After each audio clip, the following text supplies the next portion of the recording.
Ceritanya, di sana protagonis kita yang bernama Hyung Sok sudah langsung mendapatkan masalah oleh kedua temannya dengan menyuruhnya untuk menjaga pintu masuk dikarenakan mereka yang sedang merokok. Di sana terdapat pria dan wanita. Pria itu bernama Taili. Tidak dijelaskan secara langsung nama dari wanita itu, tapi yang jelas di sana Hyung Sok mengeluhkan dirinya yang sesak nafas dikarenakan bau rokok dari mereka berdua dengan ludah yang berceceran di mana-mana. Taili kemudian memanggil protagonis kita dengan sebutan Monkey dan mengatakan kepadanya untuk menghalangi menggunakan badannya jikalau ada guru yang ingin masuk.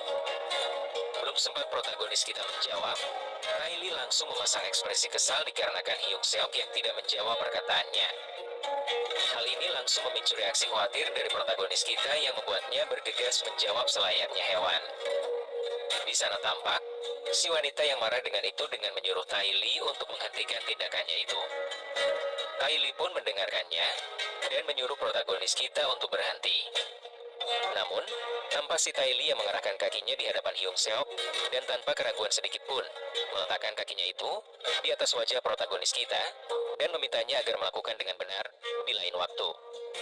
Sementara itu Hyung Seok hanya bisa bersuara pika-pika dengan tak berdaya.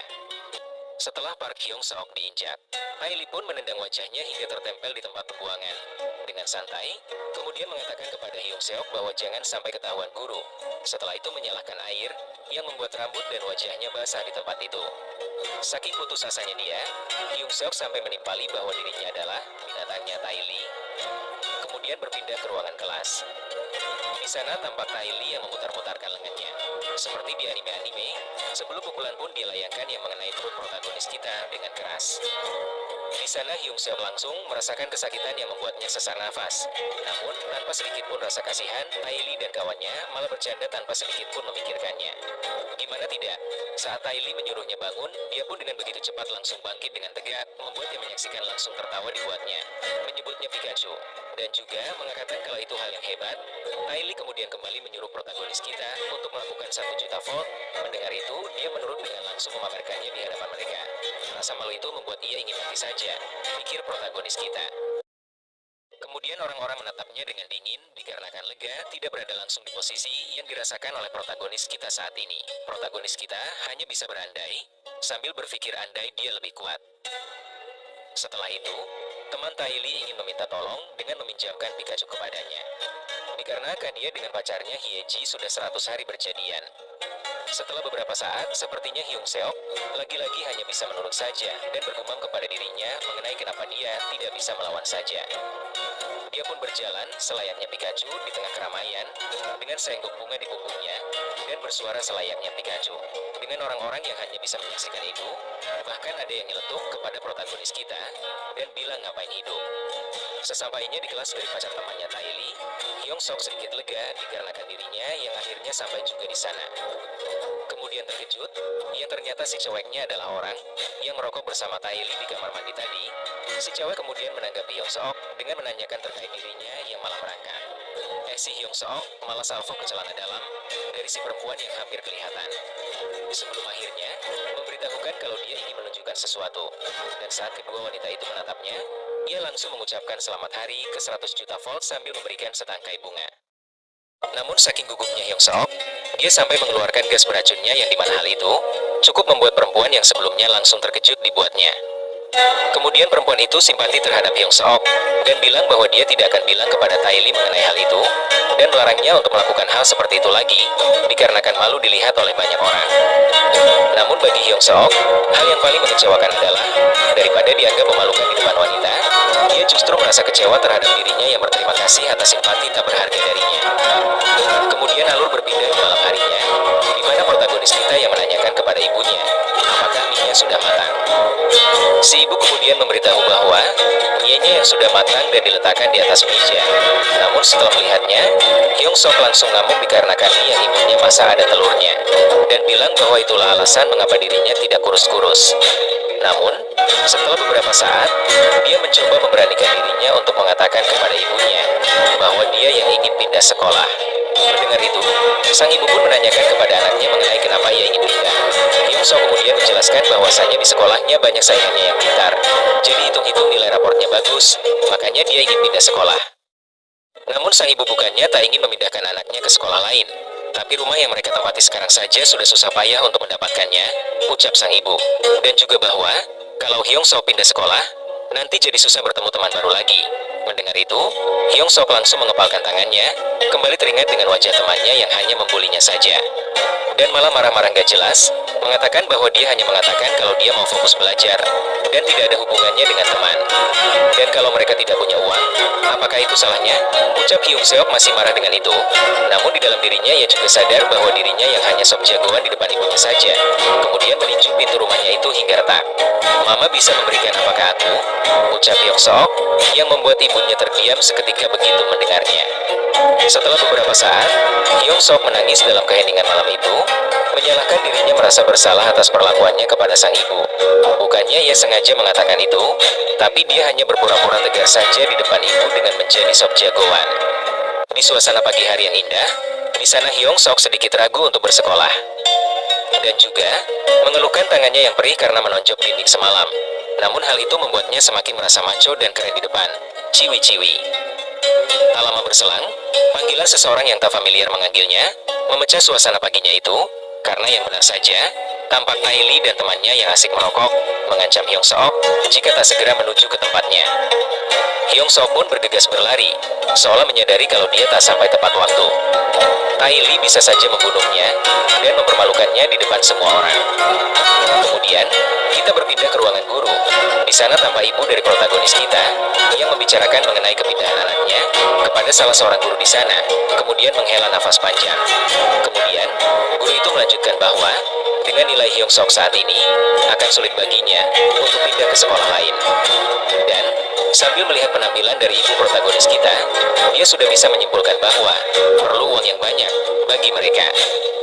Masih di sekitar sekolah, di sana tampak Tylee yang menendang bola, dengan bertaruh bahwa tendangannya yang akan mengenai kepala dari target, tak lain tak bukan ialah protagonis kita itu sendiri.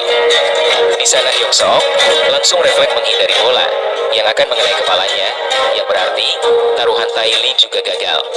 Hal itu membuat protagonis kita sadar bahwa Tylee yang pasti akan menghajarnya habis-habisan, seperti yang biasa ia lakukan. Kemudian, sekarang adalah giliran yang lain, yang bernama Leo. Tampak, orang-orang mendukungnya dan bertaruh padanya. Dan juga, ada ciwi-ciwi yang mencoba menghentikan aksi mereka dikarenakan berbahaya. Namun, tendangan penuh semangat pun, ia layangkan dengan sekuat tenaga, tanpa sedikit pun khawatir dengan yang akan dialami oleh protagonis kita. Protagonis kita pun merasakan bahaya dari tendangan itu, namun saat dia mencoba menghindari itu. Bagi para jenius sepak bola, mereka seakan sudah memprediksikan semuanya. Dan yang benar saja, bola itu langsung mengenai tepat di wajah Hyung Sok. Namun baginya saat itu, daripada rasa sakit yang dialaminya, dan daripada kacamatanya yang pecah, dia merasa lebih khawatir dengan Tylee yang akan kehilangan uangnya. Tylee kemudian, dengan sangat kesal dan marah menanyakan kepada Hyung Sok tentang apakah gampang menghindari tendangannya. Hyung Sok yang merasa bersalah pun langsung menyarankan bahwa dengan dia yang akan menggantikan uang milik Tylee menggunakan uang belanjanya. Namun, bukannya merasa senang Tylee malah menampar Hyung Sok, dikarenakan seorang pecundang dan lemah seperti Hyung Sok, sok simpati terhadap dirinya. Namun, bukannya melerai. Orang-orang malah hanya bisa melihat saja, dengan menyaksikan perundungan di hadapan mereka. Beberapa saat kemudian, teriakan dari kejauhan memecah ketidaksadaran Hyung Sok, dan yang benar saja. Ternyata itu adalah ibu dari protagonis kita yang berteriak memaki Tylee dengan menyuruhnya untuk berhenti. Kemudian dengan nada yang khawatir dan bercampur emosi, sang ibu menanyakan keadaan anaknya yang apakah baik-baik saja. Sang ibu yang masih marah, karena anak satu-satunya dipukuli, kemudian membentak Tylee, dengan menanyakan kepadanya terkait mengapa ia memukuli putranya. Kemudian perempuan di sana, menggosipkan tentang protagonis kita yang sepertinya memang memanggil ibunya, sambil menertawakan hal itu. Kemudian setelah itu, sang ibu kembali menjadi sangat marah dan mulai memukuli Tylee setelah mendengar jawaban darinya, yaitu di mana mereka yang hanya memainkan sebuah game saja. Kemudian sang ibu berniat untuk membawanya ke ruangan guru, agar mendapatkan hukuman yang setimpal. Namun, Hyung Sok yang tak tahan lagi dengan gosipan orang-orang di sekitarnya, langsung membentak sang ibu dengan menyuruhnya untuk berhenti. Kemudian dengan terpaksa dan berat hati meminta ibunya pergi dari sana. Satu-satunya orang yang membantunya di dunia ini, tapi malah membentaknya dengan malah membela musuhnya. Di malam harinya, protagonis kita tidak bisa masuk ke dalam rumah tapi mengeluhkan dirinya yang kelaparan. Dia juga sedikit termenung dan dipenuhi rasa bersalah atas apa yang sudah ia lakukan sebelumnya. Sehingga kacamatanya rusak, belum lagi kertas tagihan yang menumpuk. Dia kemudian memutuskan untuk mengendap masuk ke dalam kamar dan memakan apapun yang ada. Namun langkahnya terhenti seketika saat ibunya memanggil dan ingin mengobrol serius dengan anaknya itu. Kemudian, setelah beberapa saat di sana tanpa suasana yang menjadi serius, sehingga menjadi hening beberapa saat. Setelah itu, sang ibu membuka pembicaraan dan memutuskan dengan menyuruhnya untuk berpindah sekolah saja. Dan dikarenakan pekerjaannya, jadi dia tidak terlalu memikirkan anaknya yang ternyata dibully dan direndahkan. Namun dirinya yang tidak bisa ikut dengan anaknya, dikarenakan pekerjaan yang tidak bisa ditinggalkan dan menyerahkan segalanya kepada anaknya berharap anaknya bisa tinggal sendirian. Kali ini sang ibu tidak akan memanjakan anaknya lagi dengan menyuruhnya memulai hidup baru walaupun sedikit menyulitkan. Sang ibu juga menyadari anaknya yang ingin belajar, sekaligus memiliki teman dalam hidupnya, kemudian menyuruhnya agar tidak perlu khawatir dengan mempercayakan seutuhnya kepada sang ibu, termasuk biaya hidupnya sendiri. Mendengar ungkapan dari sang ibu, Hyung Soo protagonis kita tanpa sadar mengeluarkan air matanya, menangis sejadi-jadinya dengan kepala yang tak berhenti memikirkan tentang sang ibu yang akan sendirian. Tapi dia juga ingin pergi dikarenakan tak bisa terus dirundung dan bertemu Taili kembali. Malam itu dia habiskan dengan menyesali perbuatannya, yang membuat kacamatanya rusak, dikarenakan raksasa itu, tak lain tak bukan ialah Taili. Keesokan paginya, di sana ada protagonis kita yang menelpon sang ibu sebelum keberangkatannya yang ternyata saat itu juga. Hyung Soo juga mengabarkan kepada sang ibu untuk tidak mengkhawatirkannya karena dia sudah melakukan semua yang ibunya suruh. Setelah itu, di dalam bisnya dia memikirkan sekolahnya, yang tingkat bawah, namun menurutnya dimanapun tidak berpengaruh untuknya. Dan juga, dia mulai membayangkan kehidupannya yang akan memiliki teman baru di sana. Kemudian, setibanya dia di tempat yang akan ditinggalinya yang ternyata di sana adalah area tanjakan, dengan pemandangan yang indah. Dan juga, sekaligus senang dengan perumahan yang terlihat indah di matanya, hal itu membuatnya merasakan kebebasan yang amat menyejukkan hatinya, membuatnya melupakan sejenak masa kelam yang ia alami sebelumnya. Masih dengan perasaan senang, protagonis kita juga kemudian tak lupa menyapa tetangga, dan makhluk hidup lainnya yang berada di sekitaran sana. Dia kemudian merenung sejenak dan berpikir bahwa, meskipun di sana merupakan area tanjakan tapi, dia ikut senang dengan hal itu yang berarti orang-orang tidak akan ada yang mengetahui dirinya. Dan juga menyamakan dirinya yang seakan menjadi kepompong, kemudian menunggu 7 tahun lamanya, hingga terlahir kembali menjadi sebuah jangkrik, dan itu adalah saat yang tepat bagi dirinya untuk menjadi sebuah jangkrik. Untuk mewujudkan dirinya yang akan berubah, dia pun memutuskan untuk berjalan-jalan di kota, dan kemudian mampir di sebuah salon di sana. Begitu dia masuk di sana, dia kemudian disambut dengan ramah oleh sang pemilik salon. Dan kemudian, menyarankan potongan rambut yang sesuai untuk sang protagonis kita, agar terlihat seperti artis papan atas, yang dimana langsung disetujui oleh Hyung Soo tanpa basa-basi. Sang pemilik toko yang mengira protagonis kita sedang melakukan inspeksi pun, bersedia melakukan yang terbaik untuknya. Setelah beberapa saat, terlihat orang-orang di sana yang langsung menunjukkan pandangannya terhadap protagonis kita, dengan pandangan yang terpukau. Ya, kalian bisa lihat dan nilai sendiri saja berapa 1-10 ketampanan protagonis kita ini, dengan cukuran modelan terbarunya, kalau menurut Mimin ini udah ganteng banget, tanpa tapi-tapi. Dia pun melangkah keluar dan berjalan di tengah keramaian, namun kali ini dengan mengeluarkan aura yang sangat berbeda dari sebelumnya, seperti aura seorang penguasa. Dia juga terlihat sangat percaya diri dengan semua orang, yang terlihat membicarakan penampilan terbarunya itu. Mungkin ini yang dimaksudkan olehnya sebelumnya, dengan menjadi sebuah jangkrik. Namun begitu ia menoleh, ia terkagetkan dengan seorang anak perempuan yang sedang memperhatikannya. Membuatnya canggung sejenak, mengingat apa yang ia lakukan sebelumnya yang membuatnya malu.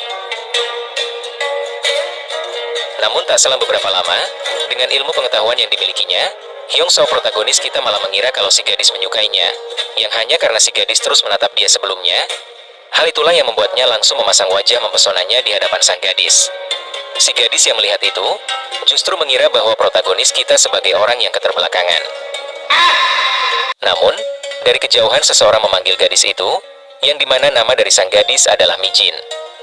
Hal itu membuat protagonis kita terkejut dan takut, di mana ia mengira kalau itu pacar dari si gadis. Oh iya, nama dari pria itu adalah Zack. Kemudian, menanyakan kepada Mijin mengenai apakah dia mengenal protagonis kita. Mijin yang takut kalau Zack akan memukul seseorang pun, mencoba untuk menenangkannya dan menyuruhnya untuk mengabaikan saja. Sementara itu, protagonis kita semakin gugup tentang nasib apa yang akan menimpanya itu. Zack kemudian menanyakan umur protagonis kita, dan kemudian terkejut karena umur mereka yang sepantaran, seakan tak percaya dengan hal itu. Mijin yang terus mendesak Zack pun akhirnya membiarkan protagonis kita yang dikarenakan beruntung, namun tak membiarkannya begitu saja dengan akan terus mengingat wajahnya. Mijin yang tak enak pun menganggukkan kepalanya pelan sebagai permohonan maafnya. Hyung Seok yang beruntung pun menghela nafas lega, tapi juga tak suka dengan dirinya yang selalu dikasihani oleh seorang wanita. Kemudian, entah apa yang ada di pikiran dari protagonis kita satu ini, di mana ia mulai mengingat kembali kejadian yang sebelumnya, yang dimana ia mengira kalau Mijin yang sedang menggoda dirinya dengan tatapan yang seakan tertarik, kemudian dengan Zack yang terlihat ramah. Dan dengan percaya diri, dia meyakinkan dirinya agar tidak gugup dan takut lagi. Jadi dia tidak akan menyerah lagi agar hidupnya berubah. Dan dengan nafas yang terengah-engah, protagonis kita mengejar mereka dan menyuruhnya untuk berhenti. Dengan bergaya cool, ia pun mulai menjelaskan bahwa tadi hanya kesalahpahaman saja, di mana ia yang sudah mengetahui semuanya dan mengajak mereka berdua untuk menongkrong bersama. Zack pun mengiyakan ajakan tersebut dengan senyumannya yang sepertinya menyimpan maksud tersembunyi. Dia pun maju menghampiri protagonis kita yang terlihat senang, karena mereka yang menyetujui ajakannya, yang sepertinya berhasil. Mijin yang khawatir dengan Zack yang akan memukulnya sedikit menahannya. Namun Zack memberitahukannya untuk tidak khawatir, karena dia yang tidak akan memukulinya. Namun naas, takdir berkata lain. Niat hati yang ingin berubah kini hanya tinggal pandangan yang mulai kabur. Yang ternyata pukulan Zack mengenai telak wajah dari sang protagonis kita. Dengan kesal Zack terus-menerus meninju wajah protagonis kita, yang tak mampu untuk melawan dengan pukulan tanpa ampun yang terus Zack lesatkan. Kemudian, Hyung Seok yang melihat tinju di depannya, hanya terdiam karena saking takutnya ia sampai tidak bisa bergerak sedikit pun. Tapi, ada hal yang lebih ia takutkan lagi, yaitu suara kamera yang tak hentinya merekam aksi itu. Tanpa sedikit pun rasa khawatir, ataupun niat untuk membantu, itu tidak ada sama sekali. Yang mereka cari justru sebuah konten hanya demi mengisi platform yang mereka punya. Di malam harinya di rumah sang protagonis kita, dia terkejut setengah mati setelah melihat tayangan video dirinya yang dipukuli oleh pria sebelumnya, sehingga menjadi terkenal dan viral di mana-mana. Rasa malu itu membuatnya ingin mati saja, karena rasa percaya diri dan kehendaknya yang perlahan mulai naik, kini hilang dalam sekejap tanpa peringatan sama sekali. Ia juga merasa bahwa rumah yang ia tinggali terasa nyaman sebelumnya, kini jadi terasa penuh kesepian dan hampa. Rasa kesepian protagonis kita pun memuncak, yang kini ia habiskan untuk terus-menerus menangis, dengan mengeluhkan pandangan orang-orang terhadap dirinya yang tak menganggapnya seperti seorang manusia. Sampai akhirnya ia pun mengantuk dan tertidur pulas. Namun di tengah malam, ia terbangunkan dikarenakan kebelet ingin buang air kecil. Saat dia melangkah masuk ke dalam toilet, dia menyadari ada sebuah kejanggalan dikarenakan pandangannya yang tidak pudar, dan juga badan yang terasa ringan. Namun ia tidak terlalu menghiraukan hal tersebut dengan memutuskan untuk mencuci tangan dan matanya yang terasa bengkak. Dan, saat dia mengarahkan pandangannya untuk berkaca di depan sebuah cermin. Alangkah bingungnya protagonis kita saat melihat pemandangan di depannya, dengan seorang pria yang sangat sempurna tanpa cacat sedikit pun. Namun alangkah terkejutnya protagonis kita dengan apa yang dilihatnya, sehingga membuatnya terjatuh saat hendak keluar dari kamar mandi, dan yang benar saja, itu adalah tubuh aslinya yang masih tertidur pulas di tempat tidurnya, dan sempat berpikir untuk menelpon sang ibu ataupun polisi.